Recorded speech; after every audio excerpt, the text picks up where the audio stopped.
Till now, we only have pictures, monuments, mummies, and materials from the Greek period. Those were quite incompatible to know everything about this period. But we didn't have anything written till now. The scenario has changed people, and now we are having proper writings, hieroglyphs, people, and now we are going to have a proper study about everything.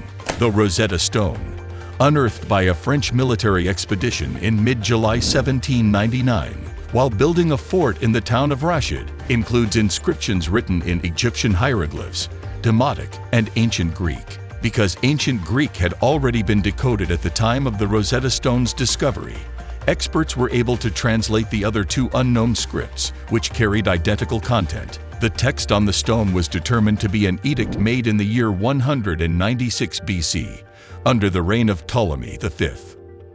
The decipherment of the two Egyptian characters, hieroglyphs and demotic, enabled the translation and understanding of additional ancient Egyptian literature. The stone was carried to Britain when the French surrendered to an army of the British Empire and the Ottoman Empire, and is currently housed in the British Museum.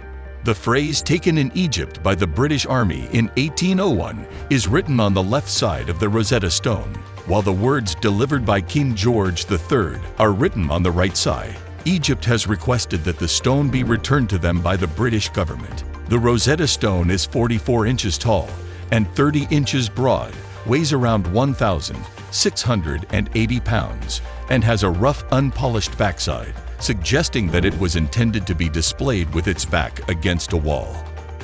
The stone is a granodiorite, comparable in composition to the so-called black granite from Aswan, but somewhat finer grained than most specimens of that rock, stated geologists Andrew Middleton and Dietrich Klemm in an article published in the Journal of Egyptian Archaeology in 2003. The block of granite used for the Rosetta Stone was most likely sourced from Ptolemaic quarrying sites to the south of Aswan, Middleton and Klemm stated. What it records is a decree, the wording of an accord made jointly by a monarch and an ancient Egyptian clergy synod, stated John Ray, a Cambridge University professor of Egyptology, in his book, The Rosetta Stone and the Rebirth of Ancient Egypt. The writing on the stone states that in return for tax concessions for temples and clergy, a group of Egyptian priests decided to anoint Ptolemy, the fifth king of Egypt, and declare him a deity. The stone states that this decree shall be carved on a stele of a firm stone, in religious writing, document writing, and Greek writing, and that it should be placed next to the statue of the monarch in temples across Egypt. The word holy writing referred to hieroglyphic writing, which was only utilized by a few priests by 196 BC. Hieroglyphs had been utilized for almost 3,000 years and were now understood only by professional priests. The ancient language inscribed in them had been dead for many generations, stated British Museum curator Richard Parkinson in his book, The Rosetta Stone. Demotic was an Egyptian script that was more generally used by the Egyptians by 196 BC, although the Greek language was brought over from Greece by the Ptolemaic dynasty rulers and was progressively becoming more widely used in Egypt.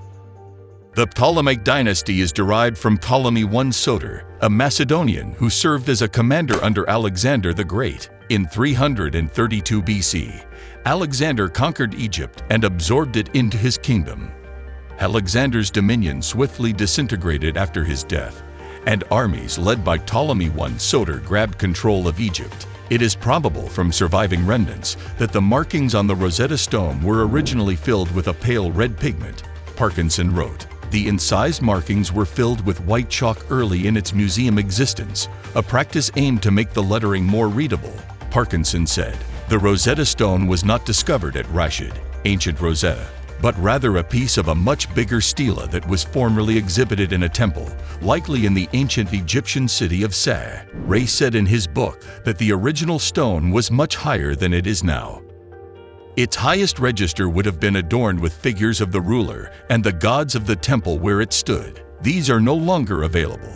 Ray wrote, only a third of the hieroglyphic writing that comprised its second register remains. Fragments of Demotic and Greek writings are also missing. Parkinson says that the Rosetta Stone was once 59 inches tall. Parkinson claimed that the Rosetta Stone would not have been put in Rashid, ancient Rosetta, since it is near the sea. The ground on which that seashore town was constructed did not exist at the time of its cutting, but was formed as a consequence of subsequent sedimentation.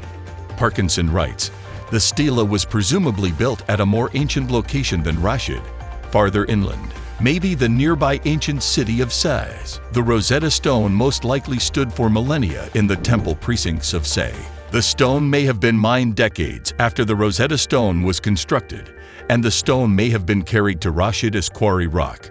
During the 5th century, the usage of Egyptian hieroglyphs and demotic became obsolete. A French military expedition discovered the Rosetta Stone during the building of Fort St. Julien. The specific location of discovery seems to have been within the outer wall, beneath what is now an interior turret, Parkinson wrote. The finding was supposedly discovered by Pierre-François Xavier Bouchard, a 23-year-old French engineering officer.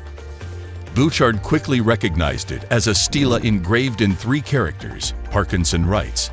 Scholars discovered that the actual date of discovery is unknown. The Rosetta Stone seems to have been discovered in mid-July 1799, just before the ground battle of Aboukir on July 25. Parkinson said, Napoleon dispatched a troop of scientists, intellectuals, and painters to Egypt to study and chronicle the country's people and natural history. Their labor culminated in the magnificent description d'It l'Egypte, whose volumes comprised antiquities, the present status of the land, and its natural history, and were published in the years after the French retreat, Parkinson said. He observed that news of the Rosetta Stone's discovery traveled swiftly, and reproductions of the inscriptions were dispatched to Paris.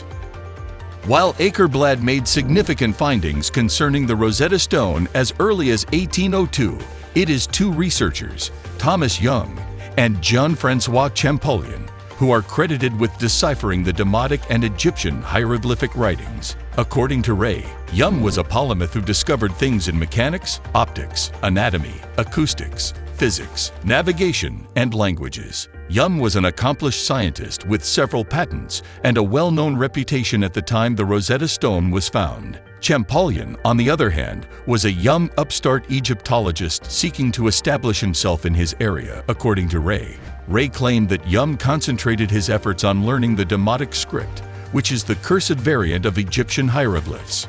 Scholars were aware that the Demotic writing contained letters and sounds that might be used to create an alphabet, but many believed that hieroglyphs were more symbolic. Young deciphered the hieroglyphic word meaning Ptolemy and discovered that the hieroglyphic marks represented sounds and letters, the building blocks of an alphabet.